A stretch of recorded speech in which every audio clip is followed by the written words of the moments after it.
बिस्मिल्लाहिर्रहमानिर्रहीम। आज हमने लॉ ऑफ इंडेसेस पढ़ने कि लॉ ऑफ इंडेसेस क्या है। सबसे पहले हमने इंडेसेस को समझना है कि इंडेसेस बेसिकली इंडेक्स से निकला है और इंडेक्स का मतलब होता है पावर या एक्सपोनेंट। ठीक है। बेसिकली अब जब हम इंडेक्स नोटेशन की बात करते हैं ना, हमने ये पढ़ा हुआ है कि 3 × 3 × 3 अगर हम इस टीडियस टास्क को नहीं लिख सकते, हर बार हमें 3 लिखना पड़े, 3 लिखना पड़े, तो हम 3 लिख देंगे. So basically 3 is your base and 3 is your index over here in this case. So there are some laws of indices. This topic is very important for O levels in IGCSE. So let's start. Laws of indices. Law number 1. If the bases are same, for instance a raised power m multiplied by a raised power n. So if the bases are same, the powers will be added. For example 5 raised power 8 multiplied by 5 raised power 9.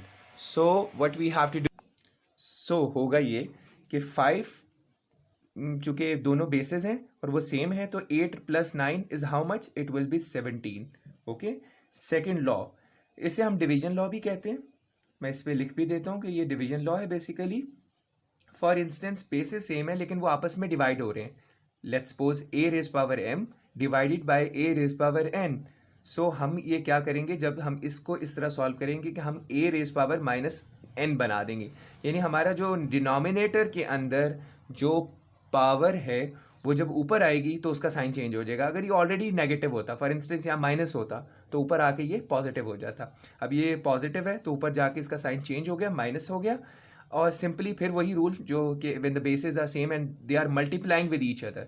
आपने ये बात बहुत ज़रूरी first law में भी याद रखनी है कि जब बेसेस आपस में मल्टीप्लाई हो रही हैं तो तब उनकी पावर्स ऐड होती हैं. ये सिर्फ और सिर्फ मल्टीप्लिकेशन और डिवीजन में रूल्स अप्लाई होंगे.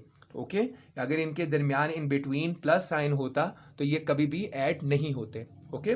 Now m + -n, so m + -n, so it will be m - n simply like this. अगर हम इसको सॉल्व करें 7 raise power 8 divided by 7 raise power 3. So अब मैं इसे सॉल्व करने के लिए 7 को ऊपर ले जाता हूँ. इसका चूंकि ये पॉजिटिव इसका इंडेक्स था, पावर थी, अब ये ऊपर जाके नेगेटिव हो जाएगी. So simply 8 + -3, so ± -8 raised power 3, so it will be 8 - 3 is 5. So this is your answer. Now third law is your power law. What is it? Power law.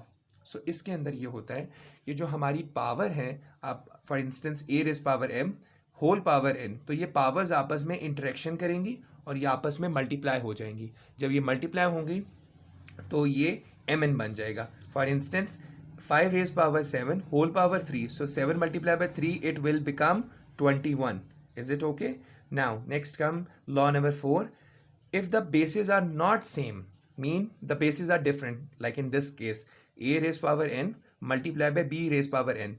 सो इस इंस्टेंस में या इस मिसाल के अंदर, इस एग्जांपल के अंदर हमारी बेसिस सेम नहीं है. जब बेसिस सेम नहीं है तो अब हम क्या करेंगे, हम ये करेंगे कि हम इनके बेसिस को आपस में मल्टीप्लाई करके, क्योंकि इनकी पावर सेम है, जब पावर सेम हो तो हम उनको क्लब कर देते हैं, बेसिस को मल्टीप्लाई कर देते हैं, जैसे हम इस केस के अंदर करेंगे. मैं इसे ज़रा थोड़ा सा डिफ्रेंशिएट करूँ ताकि ज़रा कलरिंग ईजीली आपको ऐड समझा सके. लेट्स सपोज अब यहाँ पे दोनों की बेसिस जो है वो पावर्स जो है सॉरी वो सेम है, तो हम इनकी बेसिस को 2 × 7 मल्टीप्लाई कर देंगे और पावर एक दफ़ा आ जाएगी. As simple as this. Okay. Now 2 7s is how much, 2 7s 14 and raise power 4. अब हम इसको कैलकुलेटर से भी सॉल्व कर सकते हैं कि 14 रेज पावर 4 क्या आता है, लेकिन अभी हम इसको आगे सॉल्व नहीं करेंगे. Now the last law, that is your law number 5. यही लॉ है जो हमने लॉ नंबर 4 पढ़ा है कि if the basis are not same so power will be added in when they are multiplying with each other, like this. कि इसमें दोनों आपस में मल्टीप्लाई हो रहे हैं. देखें, इसमें आपने ये ज़रूर समझना है कि आपकी टर्म्स या वैल्यूज़ के दरमियान में आपका मल्टीप्लिकेशन साइन होना चाहिए. साइन की इंपॉर्टेंस मैथ्स में बहुत ज़्यादा है. अगर आपने मैथ्स में साइन को इग्नोर किया तो आप कभी भी जो है वो सही तरीके से इसको सॉल्व नहीं कर सकते. Let's have a look on this question. अब देखें, इसके अंदर a raise power n divided by b raise power n. Simply इसमें हम वही रूल अप्लाई करेंगे कि बेसिस सेम नहीं है लेकिन पावर सेम है, तो हम होल पावर उसको कर देंगे 8 को. 2 1s 2 and 2 5s 10, so 5 raise power 8 will be your answer. This is your